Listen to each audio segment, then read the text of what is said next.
집에서 올 때 춘천 방향으로 보면 천마산이 딱 눈에 들어옵니다. 어쩌다가 선명하게 보이는 날이 있어요.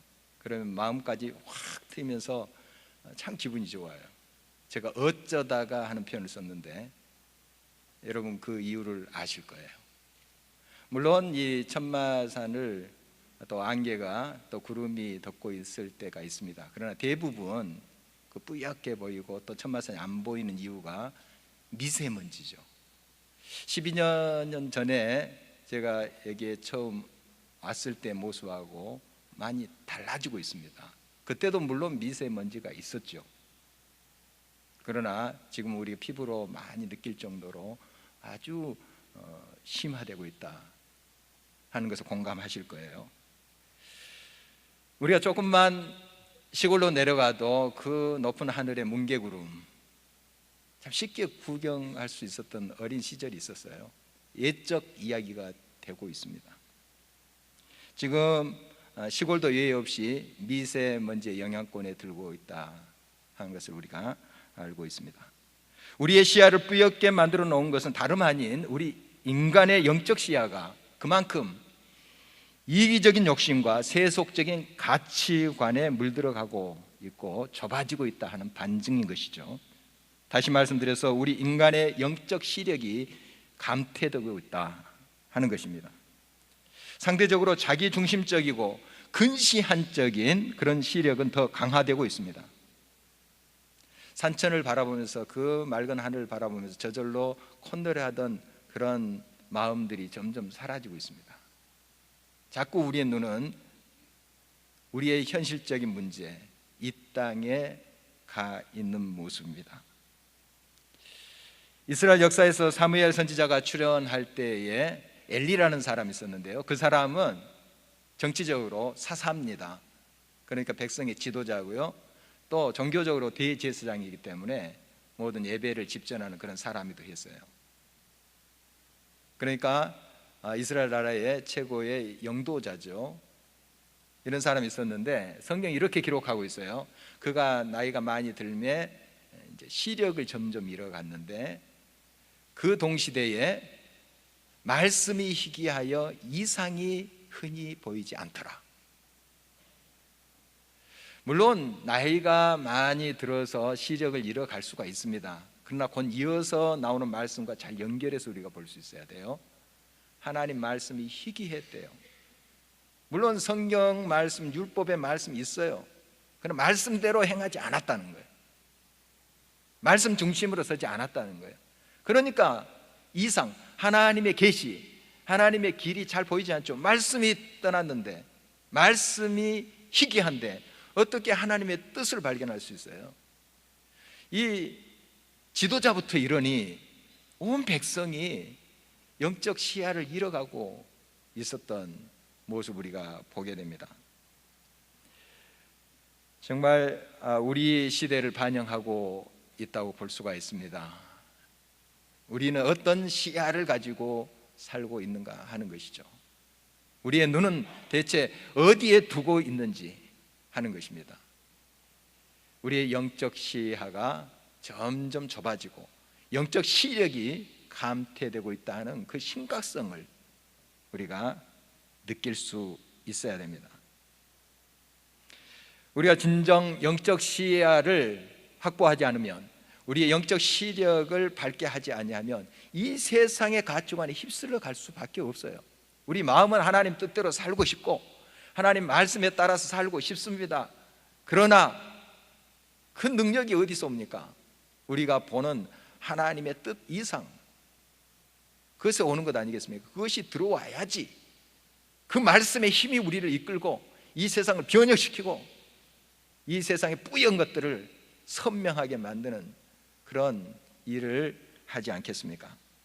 오늘 본문의 배경은 엘리사라는 선지자가 활동했던 시기인데요, 그 이스라엘 북쪽에 아람이라는 나라가 있었습니다.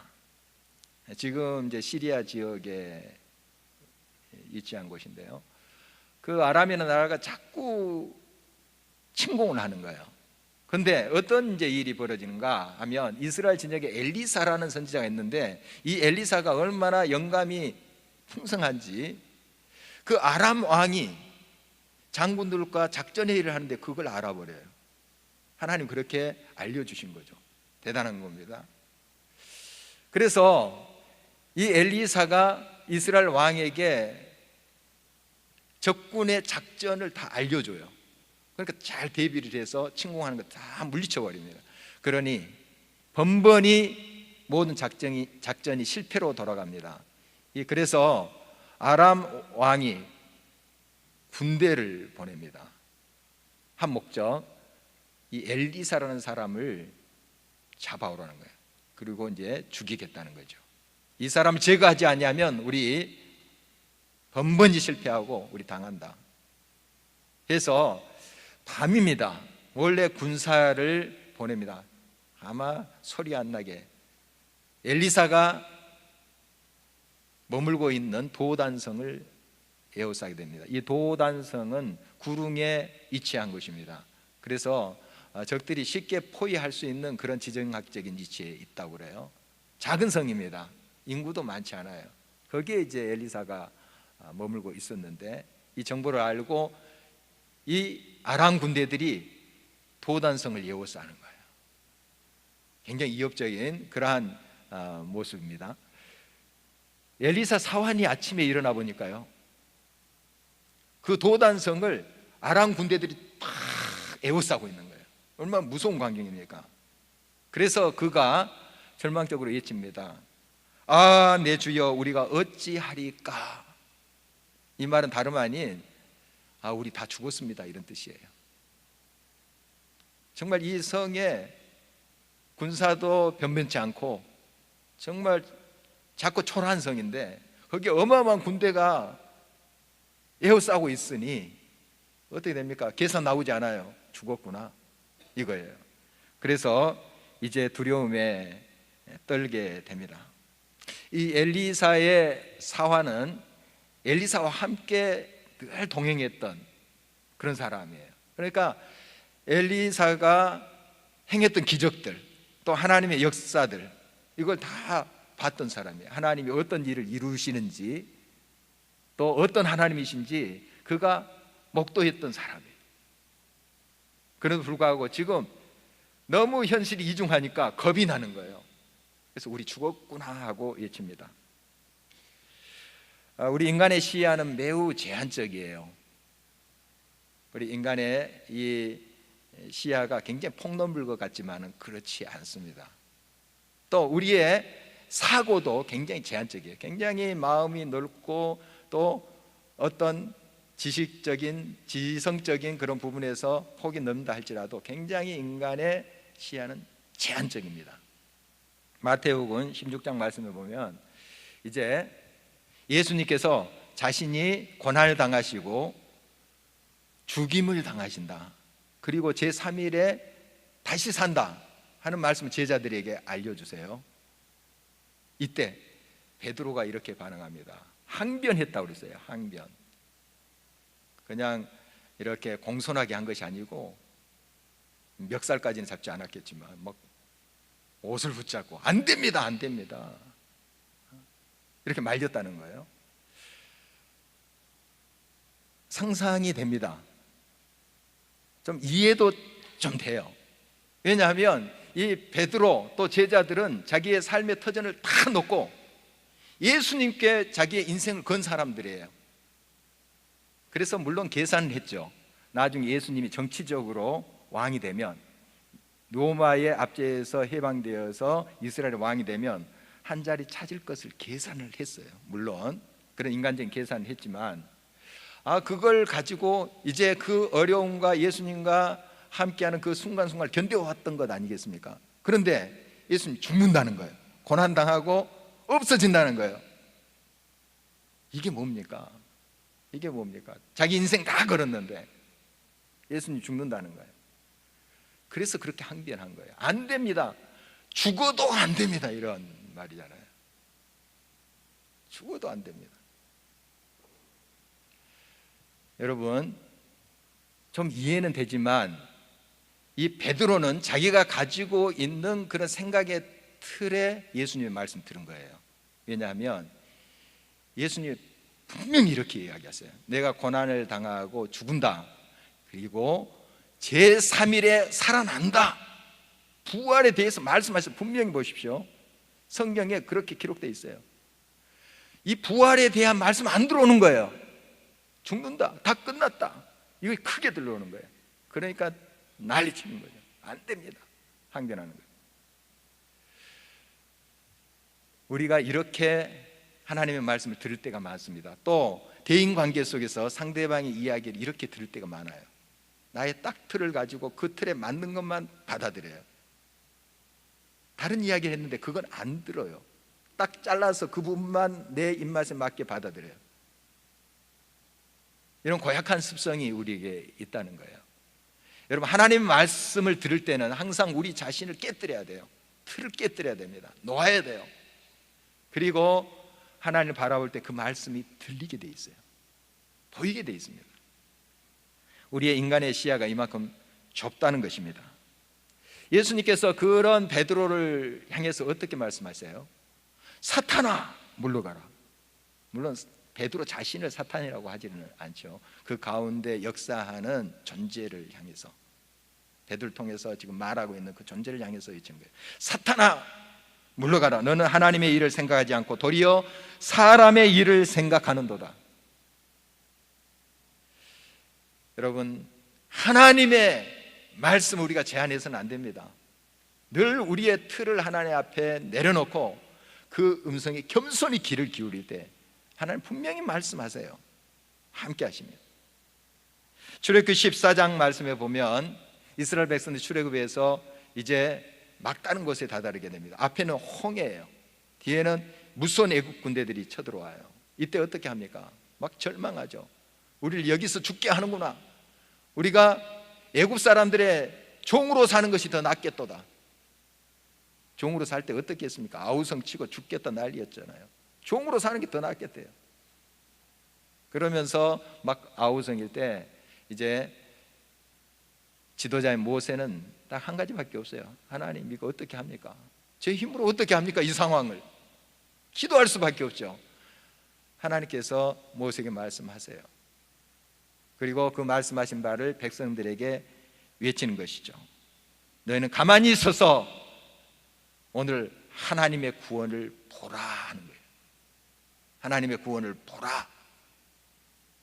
여러분, 이 이중한 상황, 위급한 순간에 가만히 있는다는 거 쉽지 않아요. 여러분, 물에 빠지면 우리 막 당황하게 되죠. 또 수영 못하는 사람은 막 겁이 납니다. 그래서 그것 때문에 더 빠져가는데, 사실 누구나 물에 뜨게 돼 있어요. 누구나, 체중에 관계없이 누구나 뜨게 돼 있어요. 물론 많이 잠기죠. 얼굴 부분만 이제 숨을 쉴 수 있다는 거예요. 힘 다 빼고 누우면 되게 돼 있어요. 그러나 겁이 나죠. 그러니까 못하는, 가만히 못 있는 거예요.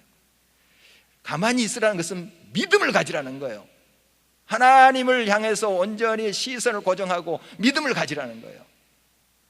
그러면 내가 하리라, 내가 구원하리라 하는 약속의 말씀이에요. 여러분, 이 믿음을 하나님께서 원하시는 것입니다.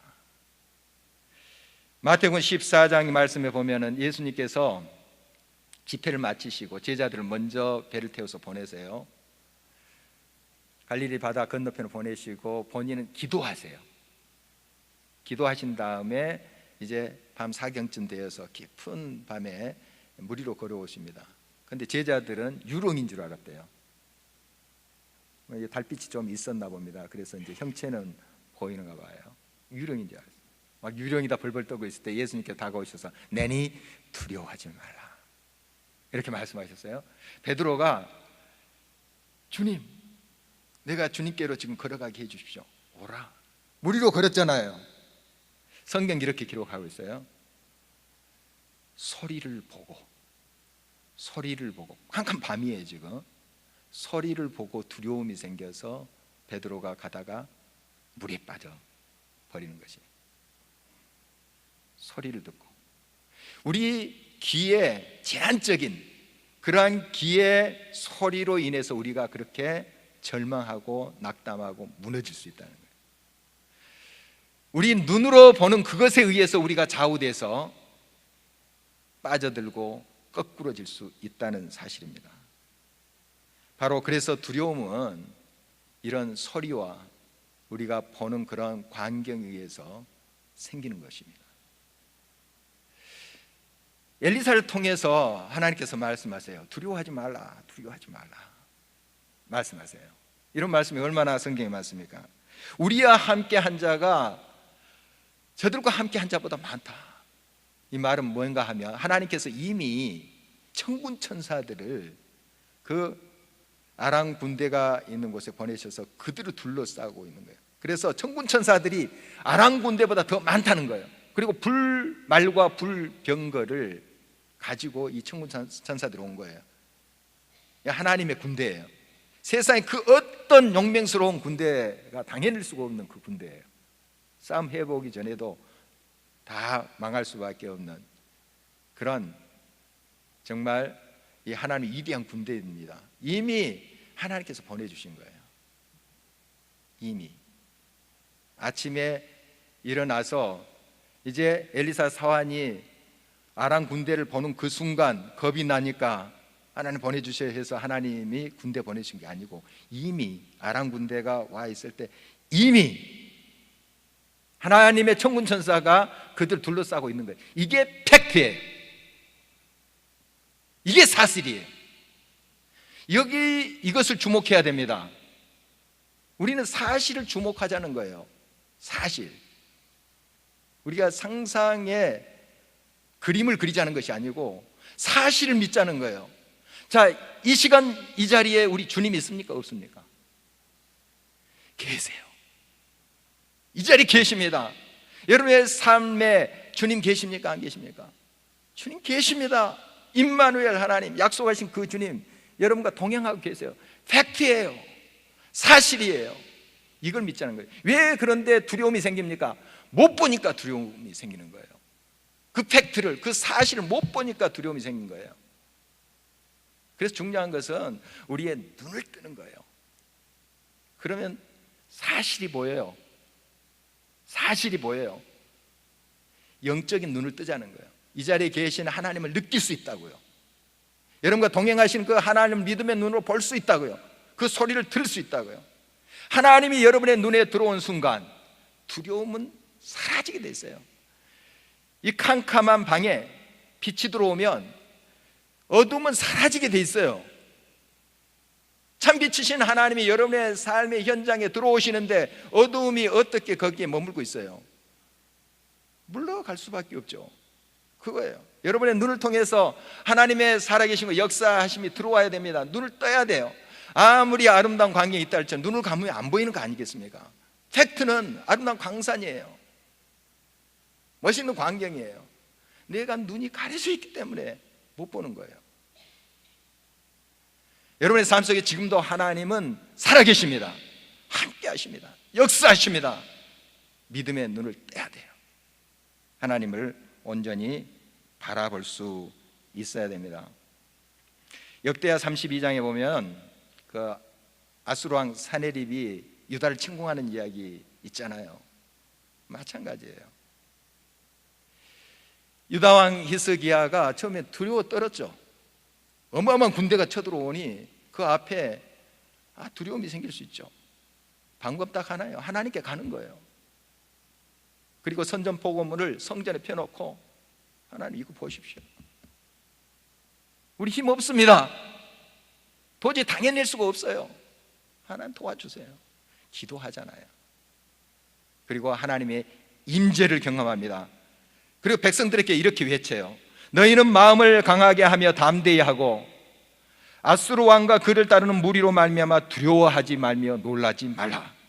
우리와 함께 하시는 이가 그와 함께 하는 자보다 크니 그와 함께 하는 자는 육신의 팔이요 우리와 함께 하시는 이는 우리의 하나님 여호와시라. 반드시 우리를 도우시고 우리를 대신하여 싸우시리라 하매 백성이 유다 왕 히스기야의 말로 말미암아 안심하니라. 여러분, 지금도 동일하신 하나님이 여러분의 하나님이십니다.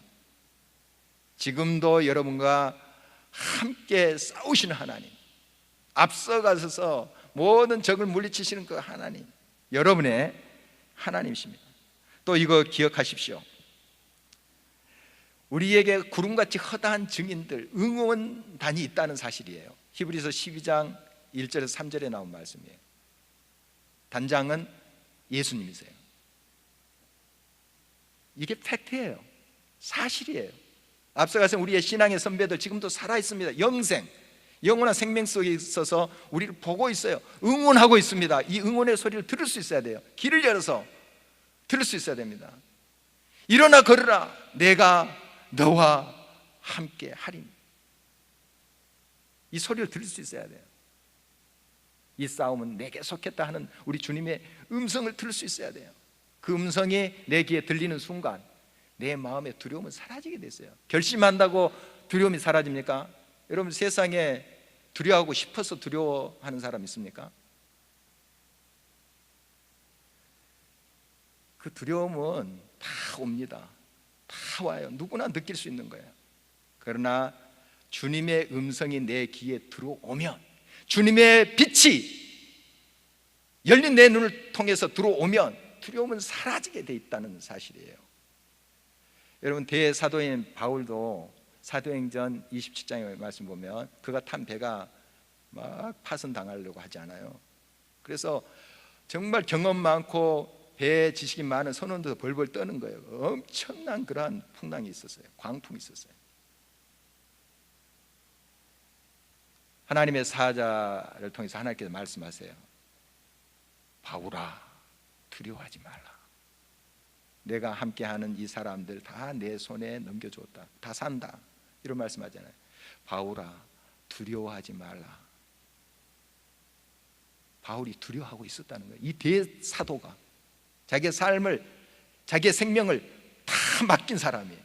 그 사람도 떨 수 있다는, 이 상황에서는 두려워하지 말라. 엘리야 선지자, 위대한 선지자 아닙니까? 그러나 이세벨 왕비의 칼날에 두려워 떨었던 사람이, 이게 우리의 실존입니다. 아무리 대사도 위대한 선지자 할지라도 이러한 위협적인 상황 속에서는 떨 수밖에 없어요. 그러나 그들이 위대한 것은 그 상황에서 다시 눈을 들어서 하나님의 음성에 귀를 기울였다는 것입니다. 하나님께서 말씀하신 바를 봤던 거예요. 그래서 그 말씀이 들어온 거예요. 그 말씀이 두려움을 내쫓는 거예요. 자기가 결심해서 대단한 의지력이 있어서 두려움을 떨친 것이 아니고요, 말씀이 들어왔기 때문에, 하나님의 그 빛이, 약속이 들어왔기 때문에 두려움이 사라진 것 아니겠습니까? 여러분, 그러므로 우리는 항상 깨어서 기도해야 됩니다. 이 대사도들, 위대한 선지자들 보면 기도의 사람들이에요. 그래서 데살로니가전서 5장 17절을 보면 쉬지 말고 기도하라는 이유가 여기 있어요. 쉬지 말고 기도하라. 아무리 대단한 인물, 믿음이 좋고 대단한 능력이 있는 사람도 잠시 기도 쉬면, 영적인 훈련 게을리하면 확 무너집니다. 확 무너져요. 두려움에 잡혀서 넘어질 수밖에 없어요. 그래서 쉬지 말고 기도하라는 거예요. 끊임없이 하나님을 의지하고 하나님께 나아가라는 거예요. 이것이 길이에요. 얼마나 단순한 답입니까? 그러나 이거 안 해요. 이거 안 합니다. 그럼 다시 한번 여러분의 모든 생각 내려놓고 하나님께 끊임없이 믿음의 자리에 나가서 기도하세요. 하나님의 음성이 들릴 때가 있습니다. 확신 있게 여러분의 마음속에 와닿는 때가 있어요. 두려움이 사라질 거예요. 그 말씀의 능력이, 그 빛이 여러분의 두려움을 내쫓게 된다는 사실입니다. 눈뜬 자는 그 마음이 넉넉해져요. 지금 여러 어려운 그런 상황이 있다 할지라도 하나님과 통한 자는 하나님의 약속을 믿기 때문에 그 풍랑 속에도 마음이 평안해요. 그래서 뭐 찬송도 하고 하잖아요. 감옥에 갇혀서 매 맞고 참 힘들 텐데 찬송하는 이유가 뭡니까? 하나님의 약속이 들어온 거예요. 하나님을 영적인 눈으로 바라보고 있는 거예요. 그러니까 그 마음 깊숙한 곳으로부터 찬송이 나오는 거예요. 그리고 마음이 넉넉해집니다. 하나님의 마음이 들어오니 마음이 넓어지지 않겠습니까? 이제 아람 군대가 쳐들어왔잖아요. 엘리사가 나갑니다. 하나님께 기도해요. 하나님, 저 아람 군대들의 눈을 어둡게 해주세요. 이렇게 기도를 했어요. 그래서 아람 군대들의 이제 눈이 어두워졌어요. 이 눈이 어두워졌다 하는 히브리의 이제 그 내용을 이렇게 직역하면 맹목적이 되다 이런 뜻이에요. 현혹되다 이런 단어의 뜻인데, 그들이 도단성과 사마리아 성이 한 20km 정도 떨어져 있는데 눈 감고 어떻게 그 많은 숫자가 거기 갑니까? 맹목적으로 따라오는 거예요. 막 홀린 듯이 그런 모습이에요. 하나님의 역사죠. 하나님의 역사예요. 딱 가려주고 엘리사가 말한 대로 그대로 믿고 따라가는 거예요. 여기에 너희들 찾는 사람 없고 나를 따라오라니까 따라가는 거예요. 하나님이 그렇게 역사하신 거죠. 여기에도 기도의 역사 있어요. 기도했습니다. 엘리사는 기도의 사람이에요. 그를 통해서 많은 기적들이 나타나지만 정말 하나님 앞에 끊임없이 기도하면서 하나님께 물어요. 어둡게 해주세요. 눈을 뜨게 해주세요. 기도하잖아요. 기도의 바탕에서 그가 사역하고 있는 것을 보게 됩니다. 우리 예수님도 보면 하나님과 동등하신 삼일체 하나님이시잖아요. 이 땅에 육신으로 오셨어요. 근데 쉬지 않고 기도하세요. 밤이 맞도록 기도하시고 새벽 미명에 기도하시고 제자들 다 보내시고 혼자 남아서 기도하시고, 하물며 우리 기도 없이 어떻게 영적인 눈을 떠요? 마음은 간절하죠. 기도 없이 안 됩니다. 여러분, 날마다 쉬지 않고 기도하셔야 돼요. 이 경건의 훈련을 게을리 해서는 안 됩니다. 여러분, 영적인 눈을 뜰 때 지금도 살아계셔서 역사하시는 하나님의 비전을, 하나님의 길을 발견하게 되실 거예요. 하나님의 소리가 그때서야 들리게 될 것입니다. 이제 이 아람 군대들이 엘리사를 졸졸 따라옵니다. 이 엘리사가 사마리아 성, 즉 이스라엘의 수도로 그들을 이제 인도합니다. 뭐 따라오는 거예요. 그냥 하나님께 다시 기도합니다. 저들의 눈을 밝게 해주십시오. 떠봤더니 어디입니까? 적진의 심장부에 와 있는 거예요. 아람 군대들이 이제 죽었구나, 이런 생각이 이제 들지 않겠습니까? 그래서 이제 이스라엘 왕이 이 엘리사에게 이야기합니다. 저들을 그냥 쳐서 죽일까요? 도관에 던지니까요. 그냥 쳐서 죽일 수 있는 거죠. 그랬더니 엘리사가 이렇게 얘기합니다. 살려 보냅시다. 그래 잘 먹여서 그들 나라로 돌려보냅니다. 그 이후로 이 아람이 이스라엘 넘보지 않았다 하는 기록으로 오늘 본문이 마치는데요. 물론 역사적으로 보면 나중에 침입도 합니다만 지금 이 기간 동안 하나님께서 이렇게 역사하셨다 하는 걸 강조하는 표현이에요. 한동안 그들이 그걸 기억하고, 우리 그냥 죽을 수 있었는데 살려줬잖아요. 침공하지 않았다, 넘보지 않았다, 이렇게 성경 기록하고 있습니다. 여러분, 그 살아남은 아람 군대들이 다 하나님 믿었다 이렇게 볼 수는 없어도 개 중에 하나님 만난 사람 분명히 있었을 거예요. 이방 신을 믿었던 그 사람들인데, 하나님은 살아계시는구나, 하나님을 믿는 사람은 저렇게 행동하는구나, 우리라면 다 죽였을 텐데. 마음이 움직인 사람들이 있지 않겠어요? 여러분, 이것이 하나님의 역사예요. 요셉 보십시오. 나중에 가정 고생 끝에 애굽의 국무총리가 됩니다. 형들이 왔어요. 자기를 죽이려고 했습니다. 그 형들이 눈앞에 나타났어요. 잘 됐다, 이제 힘도 있겠다, 말 한마디면 그 형들 다 칠 수 있어요. 죽일 수 있어요. 복수할 수 있어요. 그런데 요셉이 어떻게 합니까? 형들은 나를 해하려 하였으나, 나를 죽이려 하였으나 하나님께서 저를 이곳으로 이렇게 보내셔서 우리 가족을 살게 하셨습니다. 보는 것이 달라요. 관점이 달라요. 세상 사람들은 이제 내가 힘을 얻었어, 권력 있어, 칩니다.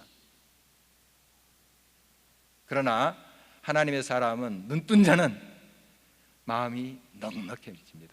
용서와 사랑으로 가요. 그리고 그들의 마음을 얻습니다. 여러분의 삶의 날마다 영적인 눈이 밝게 떠지기를 바랍니다. 하나님께서 여러분의 삶을 또 넉넉하게 하시길 바라요. 그리고 넉넉한 마음으로 용서하고 품고 사랑하기를 바랍니다. 바로 이러한 영적 눈뜸을 통해서 다시 한번 하나님 뿌옇게 된 이 세상 선명하게 밝게 아름답게 하시기를 원하십니다. 우리 마음부터 청결하게 되고 선명하게 되고 눈뜬 자가 되어서 하나님의 영광을 드러내는 우리 모두가 되기를 주의 이름으로 축원합니다.